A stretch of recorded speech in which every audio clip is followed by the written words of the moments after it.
Welcome back to the another class of I learning. Class 11-এর তোমাদের যে টপিকটি আলোচনা হচ্ছিল সেটা তোমরা সবাই জানো, সেটা হচ্ছে secondary growth in dicot stem বা দ্বিবীজপত্রী উদ্ভিদের গৌণ বৃদ্ধি। তো সেই জায়গাটা যেখানে আমরা আলোচনা করছিলাম তার মধ্যে দেখো তোমরা অলরেডি একটা জায়গা পড়ে ফেলেছো, যেখানে আমি বলেছিলাম যে গৌণ বৃদ্ধি যখন হয় স্টিলের ভেতরে এবং স্টিলের বাইরে, তাহলে স্টিলের ভেতরে হলে ইন্টারস্টিলার রিজিয়ান, আর যদি স্টিলের বাইরের দিকে হয় সেটা হবে এক্সট্রা স্টিলার রিজিয়ান। তো অলরেডি তোমরা ইন্টারস্টিলার রিজিয়ানে কিভাবে সেকেন্ডারি গ্রোথ হয় তার প্রসিডিওরগুলো তোমরা আগের ক্লাসে দেখে নিয়েছো। তো যারা ক্লাসটি দেখোনি তারা অবভিয়াসলি ক্লাসটি দেখে নিও।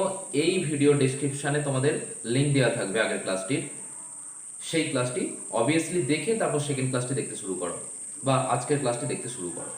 তো আজকে আমি মেনলি যে বিষয়টা নিয়ে আলোচনা করব তোমাদের ভিডিওর মধ্যে বা এই ক্লাসের মধ্যে, সেটা বলে দিই। সেটা হচ্ছে আমরা কয়েকটা বিষয় নিয়ে আলোচনা করব, যার ফার্স্ট টপিক আমাদের থাকবে হচ্ছে কি না secondary growth in extra stellar region বা স্টিলের বাইরের দিকে গ্রোথটা কিভাবে হচ্ছে, এটা একটা বিষয় থাকবে। 2 নম্বর যেটা আলোচনা করব সেটা হচ্ছে যে ডাইকট রুটের ক্ষেত্রে সেকেন্ডারি গ্রোথ কিভাবে হয় সেটা আলোচনা করব। আর একটা আলোচনা করব সেটা হচ্ছে মনোকট বা একবীজপত্রীদের ক্ষেত্রে গৌণবৃদ্ধি হয় কি হয় না, হলে কেন হয়, না হলে বা কেন হয়, সেই বিষয়গুলো নিয়ে আলোচনা করব। তো তাহলে বুঝতেই পারছো। এবং আর একটা বিষয় নিয়ে আলোচনা করব যেটাকে বলা হচ্ছে অস্বাভাবিক গৌণবৃদ্ধি বা অ্যানোমালাস সেকেন্ডারি গ্রোথ। তো আজকের ক্লাসটি খুব ইন্টারেস্টিং হতে চলেছে। তো আমাদের সঙ্গে থাকতে হলে ক্লাসটা তোমাকে পুরোটা দেখতে হবে, কেউ স্কিপ করে বেরিয়ে যাবে না। কারণ আজকের ক্লাসগুলোয় ছোট ছোট অনেকগুলো বিষয় রয়েছে, যেগুলো বিষয়টা ছোট কিন্তু খুব গুরুত্বপূর্ণ। আমরা অনেক সময় জায়গাগুলোকে স্কিপ করে বেরিয়ে যাই, তো ভিডিওটি স্কিপ করে যাবে না, পুরোটি ভালো করে দেখবে। আর হ্যাঁ, যারা এখনো সাবস্ক্রাইব করনি তারা অবভিয়াসলি ক্লাস আমাদের বায়ো লার্নিং ইউটিউব চ্যানেলটিকে সাবস্ক্রাইব করে নাও, কারণ প্রত্যেকটি ক্লাসের আপডেট তোমাকে পেতে গেলে এই কাজটি তোমাকে অবশ্যই করতে হবে। তো চলো আমরা শুরু করি আমাদের আজকের ক্লাস। ফার্স্ট টপিক সেটা হচ্ছে কি না secondary growth in extrastelar region in dicot root বা ডাইকট স্টেম দ্বিবীজপত্রী মূলের ক্ষেত্রে। দেখো, আমরা আগের দিন এক্সট্রাস্টিলার বা স্টিলির ভেতরের দিকে যদি আমি একটা ছবি আঁকি, সাপোজ মনে করো this is the স্টিলি, this is the epidermis, that is the epidermis, and this one is the endodermis. Inside the endodermis there was this portion is known as stele. স্টিলির ভেতরের দিকে যে অংশটা, সেখানে আমাদের বলেছিলাম কি যে গ্রোথটা হচ্ছে স্টিলির ভেতরের দিকে ইনসাইড দ্য স্টিলি, সেটাকে বলা হয়েছিল ইন্টারস্টিলার গ্রোথ। আমি যদি এটাকে মুছে দিই তাহলে এখানে যে গ্রোথটা আমি পাচ্ছি সেটাকে বলা হচ্ছে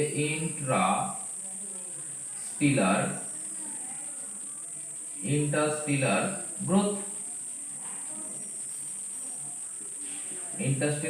growth. When growth takes place inside the stele, that is the interstellar. When growth takes place outside the stele, মানে বাইরের দিকে যখন হবে, তাহলে এই দিকে যখন স্টিলের গ্রোথটা হবে, সেকেন্ডারি গ্রোথটা হবে, তখন তাকে বলা হবে কি না, তখন তাকে বলা হবে এক্সট্রা স্টিলার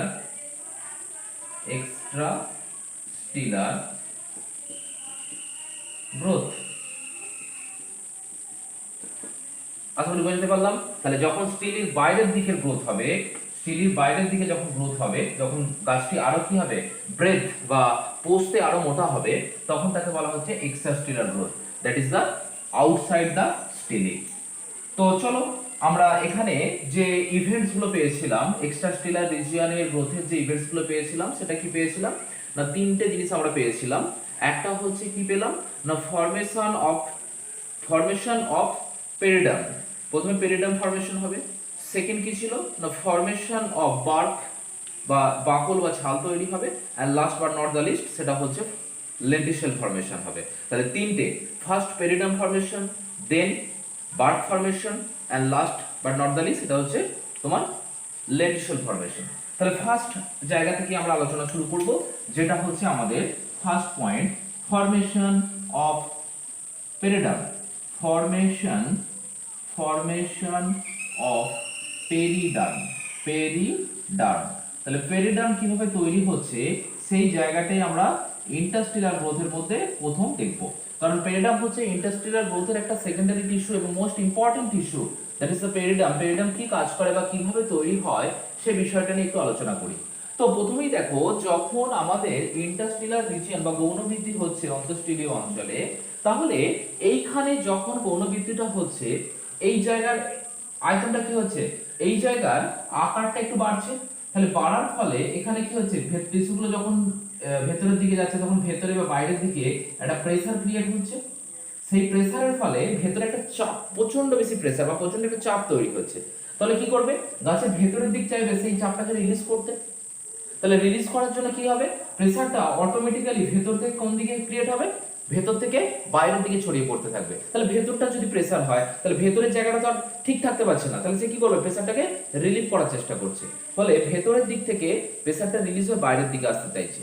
তাহলে এইভাবে যখন কি হবে না, আমি একদম যদি ফ্লো চার্ট করে বিষয়টাকে বোঝাই, তাহলে কি গৌণ বৃদ্ধিকালে অন্তঃস্থলীয় অঞ্চলে চাপ বৃদ্ধি। তাহলে ফার্স্ট কি হচ্ছে না, গৌণ বৃদ্ধিকালে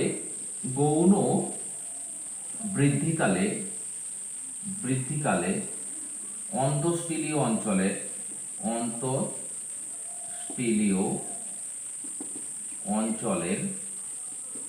চাপটা বাড়লো, চাপ বৃদ্ধি পেল। তাহলে ফার্স্ট পয়েন্ট, এই জায়গার চাপটা বেড়ে যাচ্ছে। তাহলে এই চাপটাকে, বৃদ্ধিটা কি করবে না, রিলিজ করার জন্য বাইরের দিকে চাপ সৃষ্টি করবে। তাহলে চাপটা প্রতিরোধ, তবে কি, এবার চাপটা যখন বাইরের দিকে আসছে, তাহলে বাইরের দিকে যখন চাপটা চলে আসছে তখন কি করবে, বাইরের যে এপিডার্মিসটা আছে, আউটার লেয়ার, এটা ফেটে যাওয়ার একটা সম্ভাবনা তৈরি হচ্ছে। তাহলে এই কি চাইবে, বাইরের দিকে যে এপিডার্মিস আছে সেও চাইবে কি এই চাপটাকে রিলিজ করার জন্য বা প্রতিরোধ করার জন্য। ফলে এই কি করবে, এই কিছু টিস্যু তৈরি করবে এপিডার্মিসের নিচের দিকে কিছু টিস্যু তৈরি হবে। যদি আমি ছবিটা এখানটায় আঁকি, তাহলে প্রেসারটা ক্রিয়েট হচ্ছে বাইরের দিকে, এপিডার্মিস কি করবে, এর এগেনস্টে যে চাপটা সৃষ্টি হলো অন্তঃস্থলীয় অঞ্চলে, তাকে বিপরীত দিকে একটা চাপ সৃষ্টি করবে, যাতে কি হয় না, যাতে এপিডার্মিসটা ফেটে না যায় বা বাইরের দিকটা ফেটে না যায়। সেই জন্য এপিডার্মিস কি করবে, তার নিচের দিকে বা এপিডার্মিসের নিচের দিকে কিছু টিস্যু তৈরি করতে যাবে, কিছু একটা লেয়ার তৈরি করবে। ঠিক আছে, কিছু একটা লেয়ার তৈরি করবে, যে লেয়ারটা কি বলা হচ্ছে কি, পেরিডার্ম। দেখো বিষয়টা বুঝতে পারলে কিনা। তাহলে আমি প্রথমে লিখেছি কি, গৌণ বৃদ্ধিকালে অন্তঃস্থলীয় অঞ্চলে চাপ বৃদ্ধি হয়। তাহলে চাপটাকে কি করে প্রতিরোধ করতে হবে, তাহলে চাপ প্রতিরোধ করার জন্য কি হচ্ছে, কাকে, চাপকে।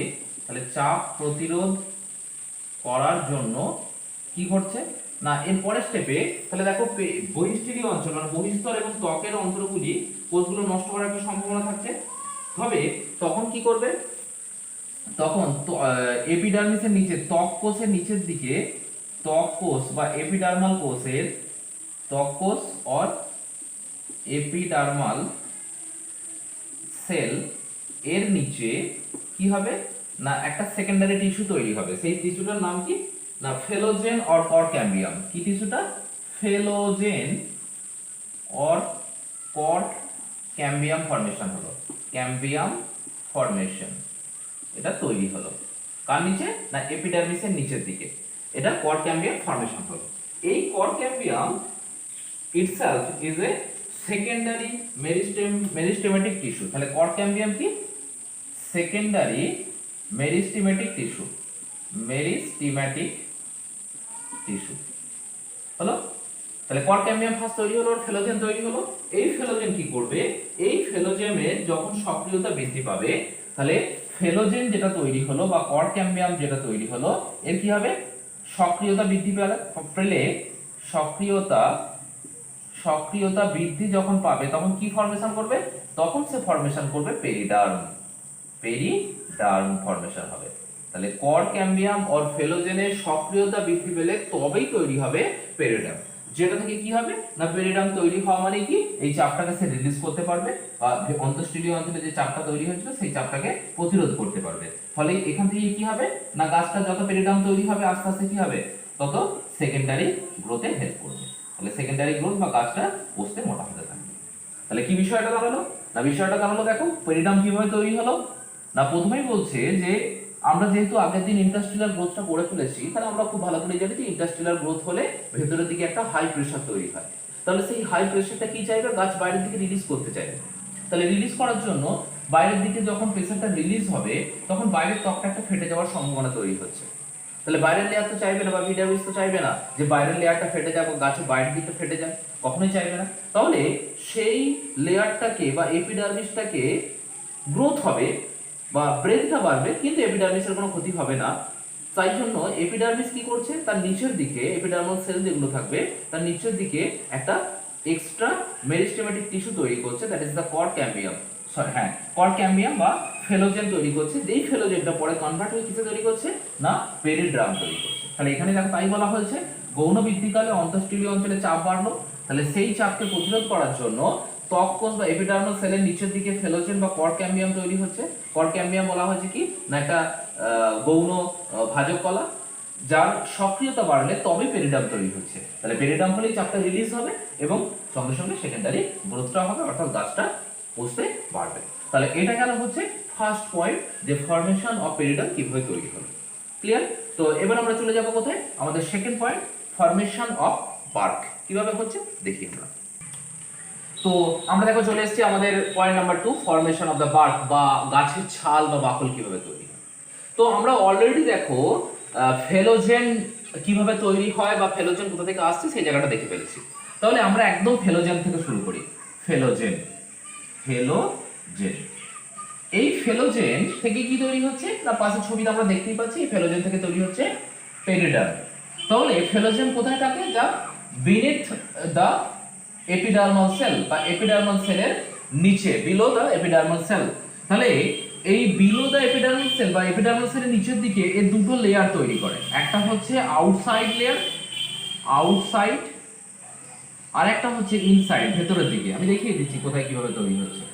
ইনসাইড, আউটসাইড এবং ইনসাইড। এবং ফেলোজেন কি করবে না ফেলোজেন কোষ বিভাজনের মাধ্যমে কিন্তু এই লেয়ারগুলো তৈরি করছে, তাই তো? তাহলে এটা বিভাজনের মাধ্যমে, after division, phellogen after division এটা তৈরি করছে দুটো লেয়ার, একটা হচ্ছে বাইরের দিকে আর একটা ভেতরের দিকে। সাপোজ তুমি যদি মনে করো যে এটা তোমার পেরিডার্ম, তাহলে এখানে কি ছিল? ক্যাম্বিয়াম। এর বাইরের দিকে একটা লেয়ার তৈরি হবে মানে এপিডার্মিসের দিকে, আর একটা হচ্ছে ভেতরের দিকে বা স্টিলের দিকে। তাহলে বাইরের দিকে যে লেয়ারটাকে সেটাকে বলা হচ্ছে আউটার লেয়ার, আর ভেতরে যেটা সেটাকে বলা হচ্ছে ইনার লেয়ার। ঠিক আছে? আউটসাইড এবং ইনসাইড আমি এখানে দুটো পয়েন্ট করেছি। তাহলে বা আউটার লেয়ার ইনার লেয়ার বললে বেটার হয়, আউটসাইড ইনসাইড না লিখে। তাহলে আমি এটাকে মুছে দিয়ে outer layer and inner layer বলি। আউটার লেয়ার আর এটাকে বললাম ইনার লেয়ার। তাহলে এবার এই দুটো লেয়ার থেকে কি হয় না কি ঘটনা ঘটে? দুটো লেয়ারে আউটসাইডে যেটা থাকে সেটা হচ্ছে ফেলেম অর কর্ড তৈরি হয়। তাহলে আউটার লেয়ার থেকে কি তৈরি হবে? Phellem or cork. আর ইনার লেয়ার থেকে তৈরি হবে ফেলোডার্ম। আউটার যে ফেলেম বা কর্ডটা রইলো, এই লেয়ারটা থেকে কি তৈরি হবে? এরা জল খাদ্য না পেয়ে মৃত এবং শুষ্ক কোথায় পরিণত হবে। তাহলে এরা কি হয় না জল খাদ্য না পেয়ে কি হবে? মৃত ও শুষ্ক হয়ে যাবে, শুষ্ক কোষে পরিণত হয়। হলো এটা আউটসাইডে। আর ইনসাইডের যে লেয়ারটা ছিল ফেলোডার্ম, সেই ফেলোডার্মটা কি হবে না ফেলোডার্ম থেকে এই ফেলোডার্ম তৈরি হয়ে গেছে, তাহলে ফেলোডার্মটা রয়ে গেল। তাহলে বাইরের দিকে যে লেয়ারটা হলো যেটা খাদ্য পেল না, ওই লেয়ারটা আস্তে আস্তে কি তৈরি হচ্ছে না বাকল বা বার্ক তৈরি করছে। তাহলে এখান থেকে কি তৈরি হচ্ছে? বার্ক বা বাকল বা ছাল তৈরি হচ্ছে,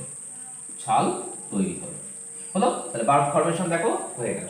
এবার এখানে তাহলে পুরো বিষয়টা প্রথম থেকে আরেকবার বলি, কি জানালো না ফেলোজেন আমরা আগেই লেয়ারে দেখেছিলাম, ফেলোজেন থেকে পেরিডার্মটা কিভাবে ফর্মেশন হয়েছিল। সরি, এটা ফেলোডার্ম না, এটা হচ্ছে পেরিডার্ম। সরি, আমার একটু লিখতে ভুল হয়েছে, এটা হবে না সরি ঠিকই লিখেছিলাম, ফেলোডার্মই তো হবে। ফেলোডার্ম হ্যাঁ ফেলোডার্ম, সরি মিস্টেক, ফেলোডার্ম। ফেলোডার্ম তৈরি হলো। তাহলে বাই ফেলোজেনের আউটার লেয়ারটাকে ফেলেম বা কর্ক বলা হচ্ছে।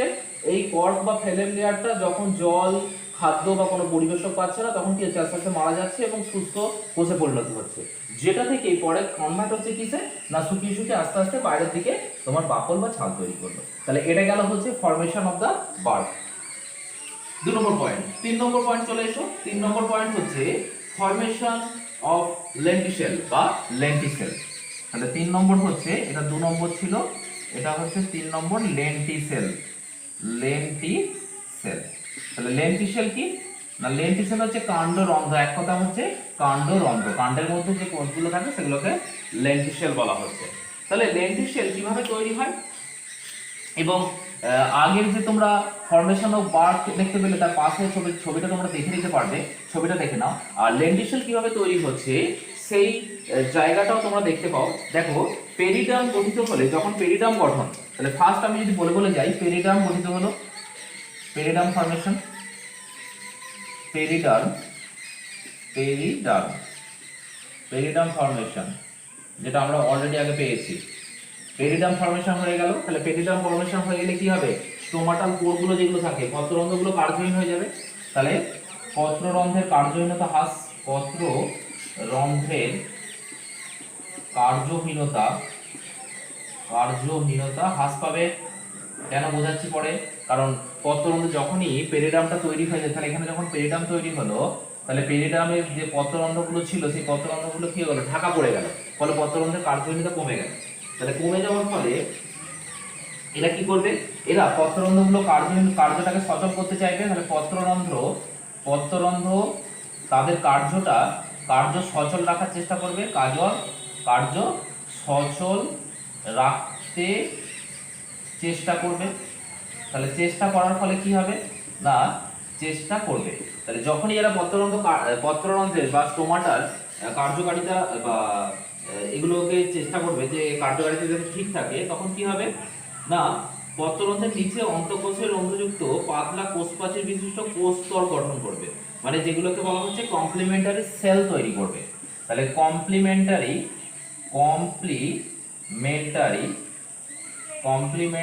সেল তৈরি করবে কোথায়, না বলছে পত্ররন্ধ্রগুলো কার্যকারিতা সক্রিয়তা বৃদ্ধি রাখার জন্য অন্তঃকোষীয় রন্ধ্রযুক্ত, মানে পত্ররন্ধ্রের ঠিক নিচের দিকে, যেখানে পত্ররন্ধ্র ছিল সেই পত্ররন্ধ্রের ঠিক নিচের দিকে তোমার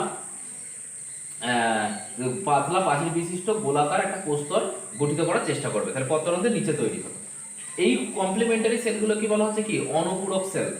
এবার এখান থেকে কি হবে, চাপ সৃষ্টি হবে। তাহলে এই কমপ্লিমেন্টারি সেলগুলোকে বলা হচ্ছে অনুপূরক সেল বা কোষ। এবার যে অনুপূরক কোষ তৈরি হবে, তখন কি হবে, একটা চাপ বৃদ্ধি পাবে। তাহলে চাপটা বৃদ্ধি পেল, তাহলে চাপ বৃদ্ধি পেলে বহিঃস্তরে কি দেখা দেবে, বহিঃস্তরে ফাটল সৃষ্টি, বহিঃস্তরে বাইরের দিকে বহিঃস্তরে ফাটল সৃষ্টি হবে বা চাপ বৃদ্ধি হবে। তাহলে বহিঃস্তরেও চাপ বৃদ্ধি পেল বা ফাটল সৃষ্টি হলো, বহিঃস্তরটা ফেটে গেল এবং সেখান থেকে তৈরি হলো লেন্টিসেল। সেখান থেকেই তৈরি হচ্ছে লেন্টিসেল। তাহলে লেন্টিসেল ফরমেশন হয়ে গেল। এবার এই লেন্টিসেলের নিচের দিকে কোন কোন লেয়ারগুলো থাকছে, না লেন্টিসেলের নিচের গুলো যদি পরপর লেয়ার দেখি, ফেলেম, ফেলোজেন এবং ফেলোডার্ম। তাহলে লেন্টিসেলের নিচের দিকে যে লেয়ার থাকে, 1 নম্বর হচ্ছে ফেলেম, 2 নম্বর হচ্ছে ফেলোজেন, আর 3 নম্বর হচ্ছে ফেলোডার্ম। দেখো পরপর লেয়ারগুলো সব পেয়ে গেলে। আগে যেগুলো ফরমেশন হয়েছিল, তাহলে লেন্টিসেল থাকছে একদম বাইরের দিকে। তাহলে আমরা যদি দেখি লেন্টিসেল একদম বাইরের দিকে অবস্থান করছে, তার নিচে ফেলেম, ফেলোজেন, ফেলোডার্ম, যেখানে পেরিডার্ম গুলো তৈরি হয়েছিল। তাহলে টোটাল দেখো কমপ্লিট আমার সেকেন্ডারি গ্রোথ ইন এক্সট্রাস্টেলার রিজিয়ন, এই জায়গাটা টোটালটা কমপ্লিট হলো। এখানের মধ্যে দেখো আর কিছু নেই। আশা করি সবাই বুঝতে পেরেছো যে সেকেন্ডারি গ্রোথটা কিভাবে হচ্ছে। তাহলে আমাদের আজকের ভিডিওর যে ফার্স্ট টপিক যেটা ছিল, সেটা হচ্ছে সেকেন্ডারি গ্রোথ ইন এক্সট্রাস্টেলার রিজিয়ন বা স্টিলের বাইরের দিকে ইন ডাইকট স্টেম, সেটা আমরা বুঝে গেলাম। এরপরের আমাদের টপিক আছে সেটা আমরা চলো দেখি। আচ্ছা, এবার দেখো আমরা যে টপিকটা চলে এসেছি সেটা বলছে যে, বা তার টপিক হচ্ছে, দেখো লেখা রয়েছে secondary growth in dicot root বা দ্বিবীজপত্রী মূলের ক্ষেত্রে কিভাবে গৌণ বৃদ্ধিটা হচ্ছে সেটা দেখে নাও। তাহলে এনসিইআরটি কি বলছে দেখো, বলছে in the dicot root the vascular cambium is completely secondary in origin. It originates from the tissue located just below the phloem bundles, a portion of pericycle tissue above the protoxylem, forming a complete and continuous wavy ring, which later becomes circular.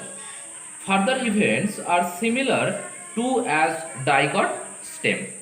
তাহলে আমরা কি দেখতে পেলাম দেখো, দ্বিবীজপত্রী কাণ্ডের গৌণবৃদ্ধি আমরা দেখেছি, এবার আমরা দেখছি দ্বিবীজপত্রী মূলের গৌণবৃদ্ধি। তো সেখানে এনসিইআরটি যেটা বলছে দেখো, আমি পুরো বিষয়টা তোমাদের বুঝিয়ে দিই। বলছে ইন দ্য ডাইকট রুট, দ্বিবীজপত্রী মূলের ক্ষেত্রে the vascular cambium is completely secondary in origin. তাহলে আমাদের ভাস্কুলার ক্যাম্বিয়াম যেটা থাকবে, যেখান থেকে তোমাদের সেকেন্ডারি টিস্যুগুলো তৈরি হচ্ছে বা ভাস্কুলার বান্ডেল তৈরি হচ্ছে, তাহলে সেখানগুলো সেটা কি বলছে, টোটালি তোমার কি সেকেন্ডারি বা গৌণ, তাদের অরিজিন হচ্ছে টোটালি সেকেন্ডারি। ইট অরিজিনেটস, কোথা থেকে উৎপন্ন হচ্ছে ভাস্কুলার ক্যাম্বিয়াম?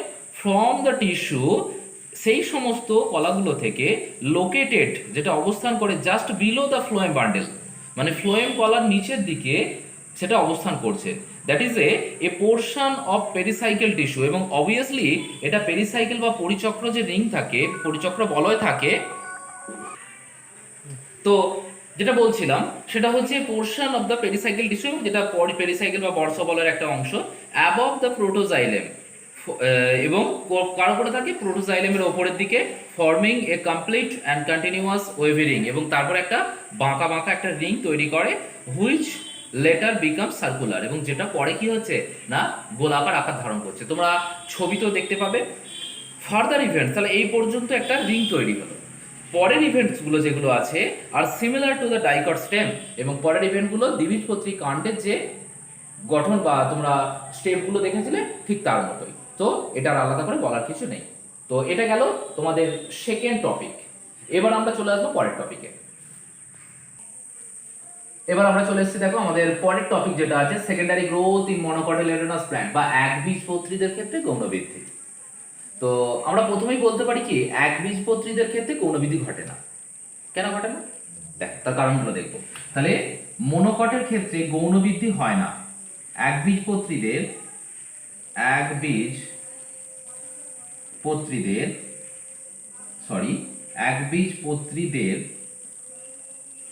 ক্ষেত্রে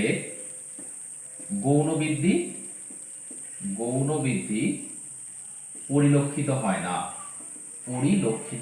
না। কেন হয় না? তার নিশ্চয়ই কোনো কারণ রয়েছে। তাহলে কেন হয় না তার কারণ আমরা খুঁজবো, যে কেন মনোকটদের হচ্ছে না, কারণ কি কি কারণ আমরা পাচ্ছি। যদি আমরা কারণগুলো খুঁজতে যাই, তাহলে ফার্স্ট কারণ আমরা যেটা দেখতে পাচ্ছি সেটা হচ্ছে ভাস্কুলার বান্ডেল হচ্ছে বদ্ধ প্রকৃতির। তাহলে ভাস্কুলার, এক নম্বর কি বলছে, ভাস্কুলার বান্ডেল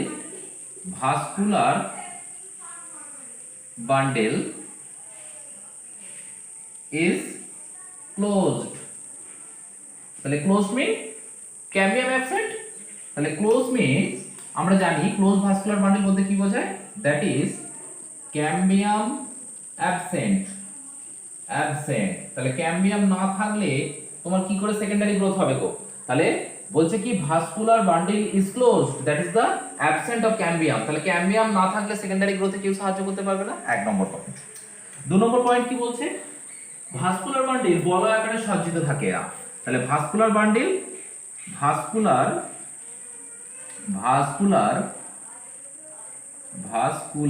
সরি এখানে VSCULAR হবে।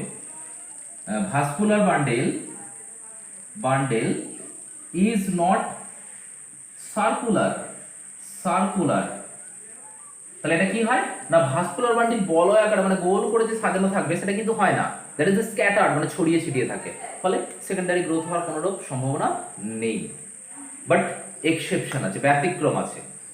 সব একবীজপত্রীদের ক্ষেত্রেই যে হয় না এমনটাও নয়, কিছু কিছু একবীজপত্রী আছে যাদের ক্ষেত্রে এই সেকেন্ডারি গ্রোথ কিন্তু দেখতে পাওয়া যায়। তো চলে এসো এক্সাম্পল, কাদের ক্ষেত্রে সেকেন্ডারি গ্রোথ দেখতে পাওয়া যায়। তাহলে এক্সাম্পলে আসি আমি, কাকে? ড্রাসিনা ড্রাসিনা, DRACAENA, ড্রাসিনা একবীজপত্রী হওয়া সত্ত্বেও এর মধ্যে কি হয়, সেকেন্ডারি গ্রোথ বা গৌণবৃদ্ধি দেখতে পাওয়া যায়। অ্যালো, ALOE, অ্যালো, যেটা আমরা অ্যালোভেরা বলে থাকি, অ্যালো বা ঘৃতকুমারী। আর কোথায়, উক্কা, উক্কা, YUCCA, উক্কা, এই সমস্ত জায়গায় কি হয় না, ড্রাসিনা, অ্যালো, উক্কা প্রভৃতি উদ্ভিদের ক্ষেত্রে একবীজপত্রী হওয়া সত্ত্বেও এদের কিন্তু গৌণবৃদ্ধি দেখতে পাওয়া যাচ্ছে।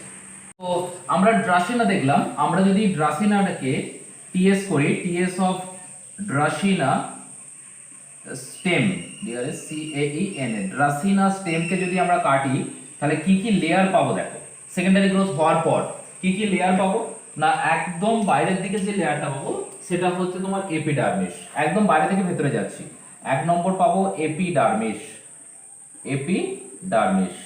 2 নম্বর লেয়ার কি পাবো না, 2 নম্বর লেয়ার যেটা পাবো সেটা হচ্ছে তোমার cork cell layer, cork cell layer, cork সেলের একটা লেয়ার পাবো, কর্ক সেল লেয়ার। 3 নম্বর কি পাবো, 3 নম্বর যেটা পাবো সেটা হচ্ছে কর্টেক্স, কর্টেক্স থাকবে 3 নম্বরে। 4 নম্বর লেয়ার যেটা পাবো সেটা হচ্ছে প্যারেনকাইমা, 4 নম্বর যেটা লেয়ার পাবো সেটা হচ্ছে প্যারেনকাইমা, প্যারেনকাইমা। আচ্ছা, তাহলে এটা গেল 4 নম্বর। 5 নম্বর যেটা পাচ্ছি সেটা হচ্ছে সেকেন্ডারি ক্যাম্বিয়াম, সেকেন্ডারি ক্যাম্বিয়াম, সেকেন্ডারি ক্যাম্বিয়াম হলো বা গৌণ ক্যাম্বিয়াম পাচ্ছি। এবং লাস্ট যে লেয়ারটা সেটা পাবো কানেকটিভ টিস্যু বা সংযোজী কলা, কানেকটিভ টিস্যু, কানেকটিভ টিস্যু। তাহলে এই হচ্ছে টোটাল। আমরা ড্রাসিনাকে যদি কি করি না, ড্রাসিনাকে যদি আমরা টিএস করি তাহলে প্রথমেই একদম বাইরে থেকে ভেতরের দিকে লেয়ার যেগুলো পাচ্ছি, epidermis, cork cell layer, cortex, parenchyma, secondary cambium and connective tissue. তাহলে এটা গেল হচ্ছে মনোকটের সেকেন্ডারি গ্রোথ। তাহলে আমরা 3টে টপিক আমরা ছেড়ে দিয়ে চলে এলাম বা আমরা কমপ্লিট করলাম। এবার আজকের ক্লাসের আমাদের লাস্ট টপিক আমরা যাব, সেটা কি না অ্যানামোলাস সেকেন্ডারি গ্রোথ বা উদ্ভিদের অস্বাভাবিক গৌণ বৃদ্ধি। চলো দেখো, আমরা এতক্ষণ যেটা দেখছিলাম সেটা হচ্ছে উদ্ভিদের গৌণ বৃদ্ধি, মানে যে গৌণ বৃদ্ধিটা এতক্ষণ ধরে দেখলাম সেটা হচ্ছে স্বাভাবিক গৌণ বৃদ্ধি। এবার আমরা যেটা দেখবো সেটা হচ্ছে কি অস্বাভাবিক, মানে যেটা অ্যানামোলাসলি হয়ে থাকে বা বাই মিস্টেক বা বাই চান্স হয়ে থাকে। তাহলে অস্বাভাবিকভাবে যে বৃদ্ধিগুলো হয় সেগুলোকে বলা হচ্ছে অস্বাভাবিক গৌণ বৃদ্ধি বা অ্যানামোলাস সেকেন্ডারি গ্রোথ। তাহলে কি অ্যানামোলাস সেকেন্ডারি গ্রোথ, তার ডেফিনেশন এবং তার কয়েকটা এক্সাম্পল আমরা জাস্ট দেখে নেবো, ব্যাস এটুকুই আমরা করবো। সেটা বলছে, আমরা খুব ভালো করেই জানি যে ফ্যাসিকিউলার এবং ইন্টারফ্যাসিকিউলার ক্যাম্বিয়ামের সক্রিয়তার ফলেই তোমাদের কি হচ্ছে সেকেন্ডারি গ্রোথ বা গৌণ বৃদ্ধি ঘটে। তাহলে ফ্যাসিকিউলার এবং ইন্টারফ্যাসিকিউলার ক্যাম্বিয়ামের অস্বাভাবিক অবস্থান, তাহলে যেটা স্বাভাবিক নয়, তাহলে পজিশনটা যখন কি হবে অস্বাভাবিক বা লোকেশনটা যখন কি হবে টোটালি যেখানে থাকার কথা সেখানে না থেকে অন্য জায়গায় থাকছে, অস্বাভাবিক অবস্থান এবং কার্যের ফলে, তাহলে কাজটা আলাদা হবে, উদ্ভিদের যে গৌণ বৃদ্ধি ঘটে তখন তাকে বলা হচ্ছে অস্বাভাবিক গৌণ বৃদ্ধি। তাহলে কি বললাম না, ফ্যাসিকুলার ক্যাম্বিয়াম এবং ইন্টারফ্যাসিকুলার ক্যাম্বিয়ামের অবস্থানগত ত্রুটি বা কার্যগত ত্রুটির ফলে যে সেকেন্ডারি গ্রোথ বা গৌণ বৃদ্ধি ঘটে সেটাকে বলা হচ্ছে কি তোমার অ্যানোমালাস সেকেন্ডারি গ্রোথ বা অস্বাভাবিক গৌণ বৃদ্ধি। তো কোথায় হয় অস্বাভাবিক গৌণ বৃদ্ধি, কয়েকটা প্ল্যান্টের নাম আমরা জেনে রাখি। তো চলো আমরা এক্সাম্পল গুলো জানি। 1 নম্বর হচ্ছে tecoma, tecoma, TECOMA, tecoma SP। আর কোথায় হয় মিরাবিলিস, মিরাবিলিস, মিরাবিলিস SP এখানে দেখতে পাওয়া যায়। আর একটা দেখতে পাওয়া যায় বিগনোনিয়া, বিগনোনিয়া, BIGNONIA, বিগনোনিয়ার ক্ষেত্রে দেখতে পাওয়া যায়। আমি কয়েকটা এক্সাম্পল বললাম, এদের ক্ষেত্রে টেকোমা, মিরাবিলিস, বিগনোনিয়া এই সমস্ত গাছেরগুলোর ক্ষেত্রে অস্বাভাবিক গৌণ বৃদ্ধি বা অ্যানামোলাস সেকেন্ডারি গ্রোথ দেখতে পাওয়া যায়। তো দেখো, মোটামুটি আমরা আজকে যেটুকু কথা দিয়েছিলাম বা যেটুকু বলেছিলাম যে আমরা 4টে বিষয় নিয়ে আলোচনা করব। ফার্স্ট অফ অল আমরা যেটা বিষয় নিয়ে আলোচনা করলাম সেটা হচ্ছে secondary growth in dicot root, যেটা আমাদের বাকি ডাইকট স্টেম, যেটা আমাদের বাকি ছিল এক্সট্রাস্টিলার রিজিয়নে, সেটা আমরা অলরেডি পড়ে ফেলেছি। Secondary growth in dicot root সেটা আমরা পড়েছি। আর কি পড়েছি যে মনোকটের কেন গৌণ বৃদ্ধি হচ্ছে না সেই জায়গাটা আমরা পড়েছি। আর last but not the least যেটা আমরা দেখলাম সেটা হচ্ছে কি অ্যানামোলাস সেকেন্ডারি গ্রোথ বা অস্বাভাবিক গৌণবৃদ্ধি। তাহলে এই বিষয়গুলো নিয়ে দেখো আমি আলোচনা করব বলেছিলাম, তোমাদের টোটাল বিষয়টা বা সেকেন্ডারি গ্রোথটা নিয়ে আমি আলোচনা করেছি। তো আজকের ক্লাসটা আমাদের এই পর্যন্তই থাকবে। পরের ক্লাসটা আমরা যে বিষয়টা নিয়ে করব সেটা হচ্ছে আমাদের টিস্যু সিস্টেম, যেটা আমরা পড়েছিলাম epidermal tissue system, ground tissue system, তার মধ্যে ভাস্কুলার বান্ডিল টানেল, এগুলো আমরা পড়েছিলাম। এবং এপিডার্মাল টিস্যু সিস্টেম থেকে একটা স্পেশাল টপিক বা স্পেশাল জায়গা আমি পড়াবো। তো কি সেই জায়গাটা, সেটা জানতে হলে তোমাকে নেক্সট ভিডিওটা বা নেক্সট ক্লাসটা অবশ্যই তোমাকে দেখতে হবে। আর এখনো পর্যন্ত যারা সাবস্ক্রাইব করোনি তারা সাবস্ক্রাইব করে নাও, ভিডিওটি লাইক করো, শেয়ার করো এবং সাবস্ক্রাইব করো। তো আজকের ভিডিও এই পর্যন্ত থাকবে। That's all for the day. Have a nice day. Thank you.